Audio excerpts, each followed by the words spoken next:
Narito tayo ngayon, oh. Yan, kita ninyo yan, yung mga dahon na ito, oh. Ayan ay miracle tree. Ito, pinahiga natin dito, mga pinasisibol natin na yan, oh. Yan, tinampakan natin ang lupa para mabuhay itong miracle tree at mabilis magandang itanim pag may ugat na.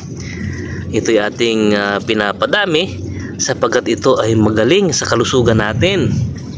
Yan, ito ang mga dahon. Ang dahon yan ay pwedeng lagain, gawing tea para sa diabetes at sa cancer, sa kolesterol. Maganda yan.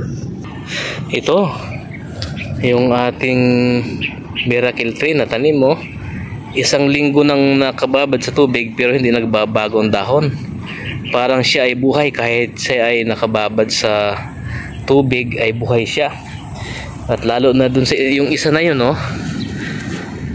Talaga namang nakababad sa tubig pero malaki na, madami ng dahon ang miracle tree.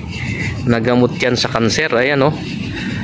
Talagang nakasurvive pala siya kahit siya po ay nabahaan.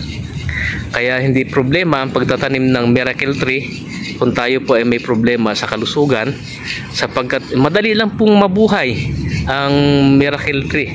Ito po ay talagang napakabisang gamot. Kaya po pag kayo ay may cancer, may diabetes at marami pang ibang mga suliranin sa katawan, yan po ang isa pong gamot. Ano ho?